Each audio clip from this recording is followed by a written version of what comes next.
As we move forward in our program, I have the pleasure of introducing our keynote speaker.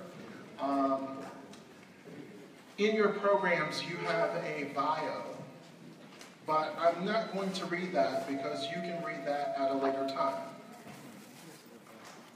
What I will say about Mr. Epps is, in my very first conversation with him, I had several thoughts. The first was, man, this guy likes to talk.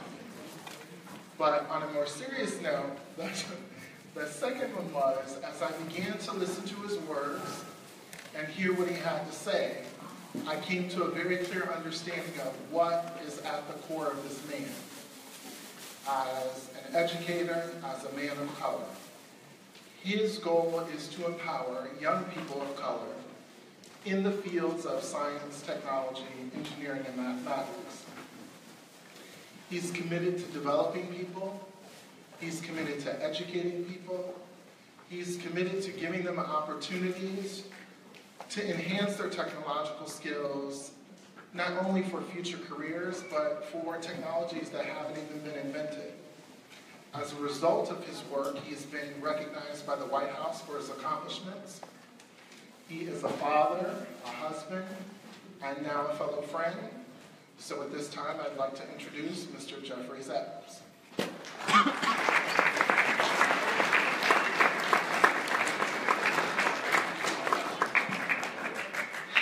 Good morning, everyone.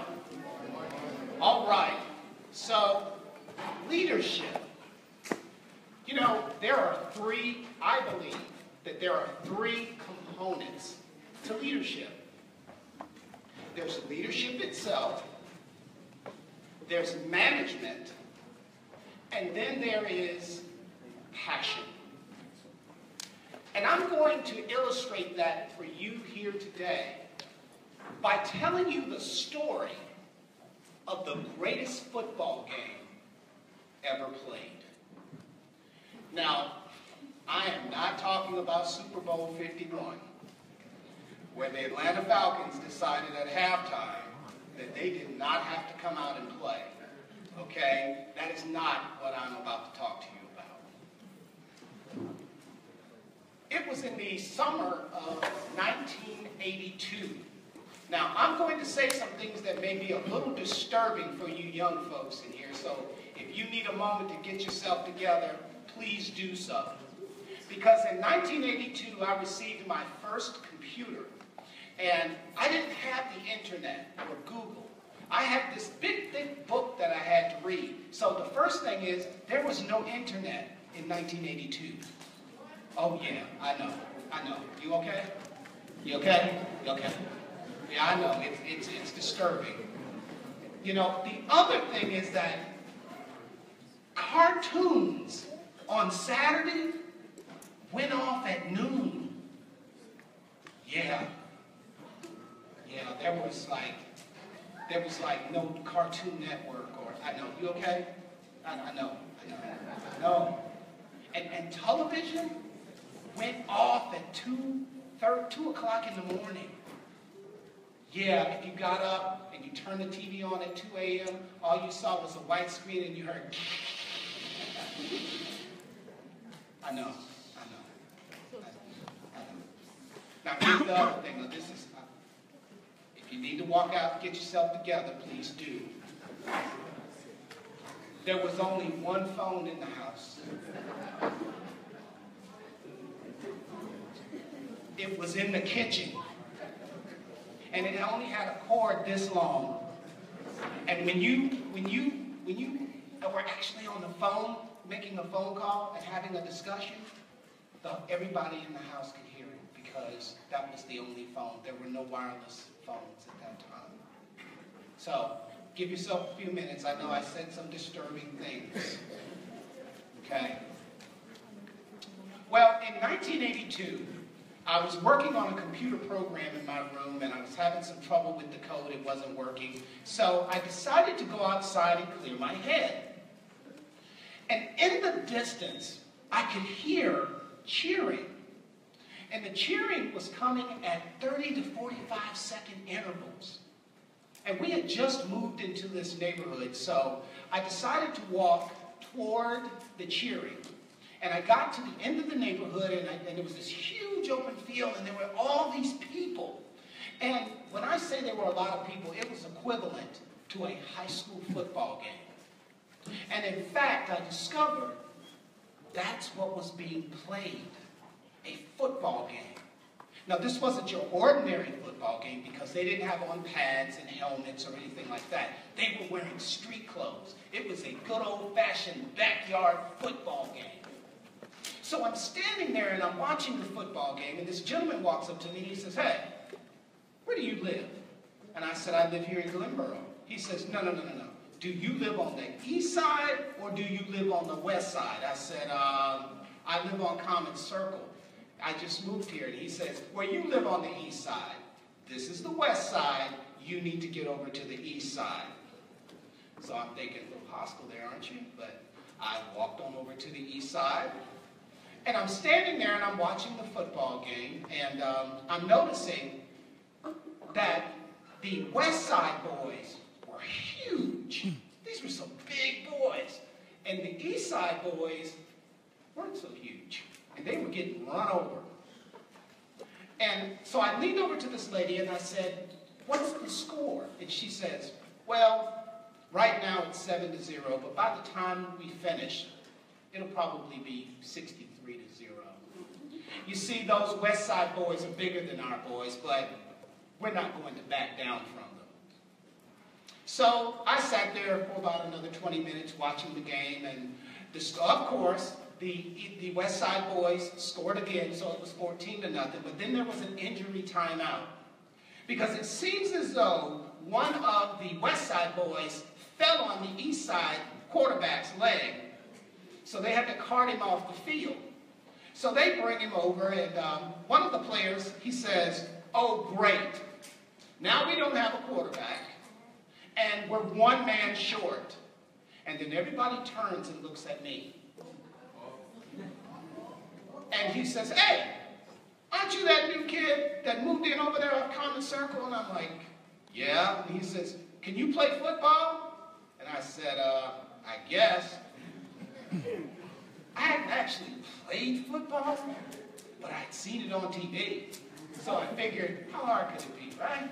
So he says, "Can you play quarterback?" And I said, "I guess." Once again, I hadn't actually thrown football, maybe once or twice in the backyard, but I'd seen it done on TV. You know, I watched Montana and all these great quarterbacks. How hard could it be?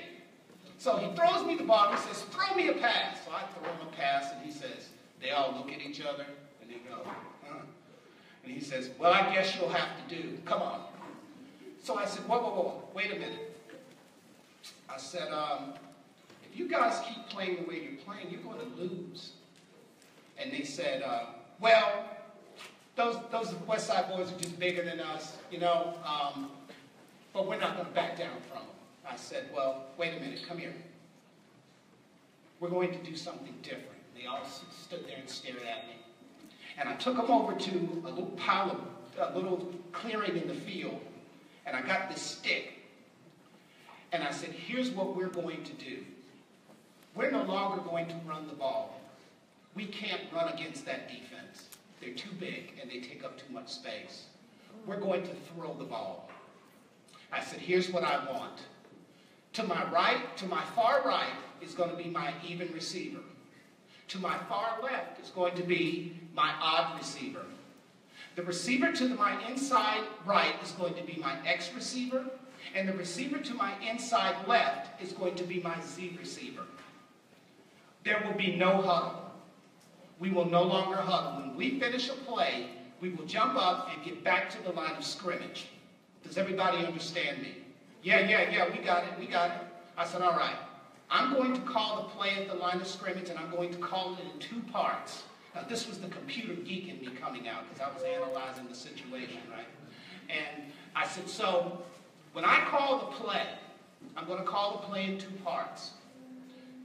I'm going to call a number first. When I call an odd number, that means my odd receiver is going to go deep, and my even receiver is going to run a post. If I call an even number, that means my even receiver goes deep, and my odd receiver runs a post. Got it? Yep, we got it. I said, all right. So now, the second part of my play is going to be a word. That word will begin with a Z or an X. And when I call a word that begins with an X, that means my X receiver is going to run a crossing route, and my Z receiver is going to go deep. And if I call a word that begins with the letter Z, that means my Z receiver is going to run a Z pattern, and my X receiver is going to go deep. Got it? Yeah, we got it. I said, all right, everybody else is going to block. Let's go. So we walked out onto the field, and those West Side boys, they were ready for me. They were pointing and shouting and saying, yeah, here we go. We got a new quarterback. Here we go, boys. We got a new quarterback. Look at him. He's scared. Look at him. You can tell he's scared. I wasn't scared. I was terrified. As I stood up there, and they were shouting and pointing at me, and my receivers are looking at me like, okay, let's go here, Mr. Quarterback. I'm thinking to myself, how did I get myself into this situation? And what if my plan doesn't work? So I looked at the defense, and I realized that the middle of the field was wide open. So I said, you know what? I'm going to hit my X receiver because those boys are coming fast. Those West Side boys were coming fast. And they're shouting and pointing at me. There was one player standing right over the center. I called him Big Boy. Old Big Boy was just taunting me the whole game, letting me know he was coming after me. So I called my first play. And I'm trying to sound tough, right? So with all of the bass I could muster in my voice, I go, 38 X-ray. 38 X-ray. 38 X-ray. And I'm in the shotgun, so I go, set, hut, and I take a 3-step drop, and I let that ball go because Big Boy was coming. I let that ball go across the middle of the field, and it hit my ex-receiver dead in the chest. And when it hit him in the chest, it made this popping sound. Pop! And he caught that ball, he hit the ground, and he rolled, and I yelled, go, go, go, go, go! And we ran up to the line. All right, so now, it's second down. I look at the defense. Middle of the field is still wide open. Big Boy's still shouting at me, but he's a little winded now. It wasn't, hey, I'm going to get you. It was, okay. I'm going to get you. So at that point, I realized my plan was working a little bit. They were tiring out real quick. So this time I decided I was going to hit my Z receiver. So I look at the defense. Middle of the field's wide open. So I call my next play. I call 37 zebra. So a little bit more bass in my voice now because I'm starting to feel it a little bit, you know. So I'm like, okay, all right. 37 zebra. 37 zebra. We snap the ball, cut. I take a 3-step drop, and I hit my Z receiver right as he's coming out of his break. Once again, ball hits him in the chest. Pop! So I think then I said, you know what? I'm gonna try my X receiver on that post pattern. I'm gonna try my even receiver on that post pattern. So Big Boy, he's still trying to come at me, a little bit more winded, but this time his hands made his way to his hips. Oh, he was tiring out. The whole West Side defense was tiring out. And I heard some lady on the west side shout out, y'all better stop letting that little skinny boy pick y'all apart. But hey, it was happening, and it was happening fast. So I decided to hit my even receiver on a post pattern. So I called an odd number so that he would run that post. So I called 37 Zulu this time. 37 Zulu. Set, hut. I take a 5-step drop because I've got to let that pattern develop. And I lob that ball over the middle of the field. And all of a sudden, my ex-receiver slides right up under it. Somebody from the east side shouts, oh, shoot, we got ourselves a ball game now. So at that point, something strange happened. As I was walking up to the line, everything got quiet. I couldn't hear a thing. The only thing I could hear was my own heartbeat. And as I looked over to the west side, I could see them pointing and shouting at their players because their defense was being dismantled before their very eyes. And I scanned the west side defense, and they all had their hands on their hips. and they were breathing hard. I looked over at the east side, and they were jumping, and they were shouting, and they were cheering. Now that day, what I saw was a look of happiness on their faces. But as I reflect back on it, as I was preparing the speech, I realized it was more than happiness. It was hope. For the first time, they actually felt that they could beat that team. So I leaned over to my offensive line, and I shouted, and I don't know where this came from, but I shouted, "They're tired, run them over." And I looked at my receivers, and they were all looking at me, and they were grinning, and they were nodding their heads like this. And I'm going to tell you something. It was that moment that I realized I was in full command. So I was in the shotgun formation, and I decided to go up under center. And I called, and I realized at that point that I wanted to take that ball and run for a touchdown. So I called 22 Zulu. 22 Zulu. And I walked up under center, and I looked right at Big Boy. He was about right where you were. And I looked at Big Boy in his eyes, and I grinned at him. And I said, "Don't blink." And I said, "Hut!" And I took a 3-step drop, and I shot out of that backfield like I was shot out of a cannon. And Big Boy got rolled over by my center because he was exhausted. And on my way by him, I tapped him on the head. And I had to get, at that point, I was headed toward that safety because that safety was the only thing standing between me and the goal line. But the West Side defense was closing in on me like this, and I was shooting up the middle of the field like this. So I couldn't go right, I couldn't go left. I had to go straight at that center, at that safety. But the interesting thing is while I was watching football on TV, I learned this lesson about leverage. And leverage in football, it basically goes like this. Lowest man always wins. So as I'm headed toward that safety and I'm bracing myself for impact, I lower my inside shoulder because I know we're going to collide. And just before impact, I closed my eyes and all you heard was a great big thump. And then everybody went, "Ooh!" And when I opened my eyes, I was still running forward. But the safety had my right leg. And as I jerked my right leg from him, I started to go to the ground. And on my way down to the ground, I thought, not today. I stuck my left arm out, and I braced myself to the ground, and it broke my fall. I jumped back up, and I started running toward the end zone. I made my way to the end zone, and when I got to that end zone, I turned and I looked at that West Side crowd, and I went like this.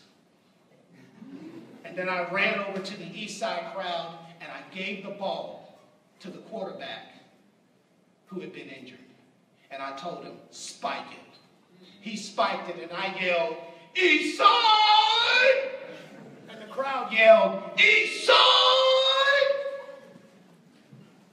Long story short, that's the way the rest of that game went.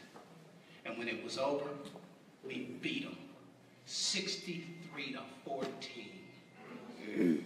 They were so exhausted during that game, we didn't even have to run.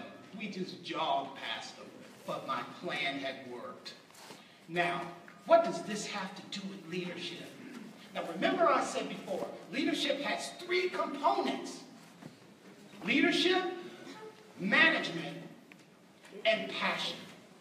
Well, you see, most people think that leadership and management are the same thing. They're not. Leadership deals with direction. It is synonymous with direction. And the very thought, when I approached the East Side team and said, we're going to have to change what we're doing, that was leadership. I said, we must change. If we're going to win, if we're going to succeed, we have to change our direction. That is leadership. Now, management it's a little bit different, and it's a little harder. Because management deals with the processes, the procedures, and all the things you need to do to be successful, to go in that direction. And that's why I wrote it out in the dirt. That was the plan. That was the management aspect of what we needed to do. But even changing the direction and coming up with an excellent plan is not enough. Because if you don't have the third component, passion, and if people don't sense that passion and feel that passion, they will not follow you. And this is the way passion works. It starts right here. And it's what I felt when I walked out on that field for the first time. Now, a lot of people call it butterflies, and that's exactly what it was. Some people call it what they call it bubble guts or something like that. Well, that's exactly what I felt at that moment. But you know what? That was passion. It was brewing inside of me. And when it made its way up, and on its way up, it injected my heart, and it flooded my entire body with it. And then it manifested itself into actions here on the outside. So this is my takeaway for you today. Leadership, management, and passion. All right, so let me take this home. You're going to face a Glenboro West one day. You're going to face your own Glenboro West one day. And they're going to be bigger, and they're going to be stronger, and they're going to be faster. But you are going to have to take a stand. And when you do, when you decide to take that stand, or if you decide not to take that stand, that will be the difference between you leading and you following. And along your leadership journey, take the time to embrace the ideas of others. Because when you do, you will learn what Aristotle learned centuries ago. That the whole is greater than the sum of its parts. Along your journey, do not seek to simply meet the expectations of others. Okay? This is what I want you to pull from this. Okay? When you go out and you decide to lead, make sure that everybody understands that you're not here to set the bar, and you're not here to raise the bar. You are the bar. Be that bar. Now, and when you do all of those things, there will be no need for you to show courage. Not at all. Because you will emit courage. And it will radiate from you the way the sun is radiating right now upon this earth. Finally, I dare you to dream. I dare you to dream. Because Langston Hughes said it best. Hold fast to dreams. For when dreams die, life is a broken-winged bird that cannot fly. Hold fast to dreams, for when dreams go, life is a barren field covered with snow. I want every young man in this room right now to stand up. Not just stand up, rise up.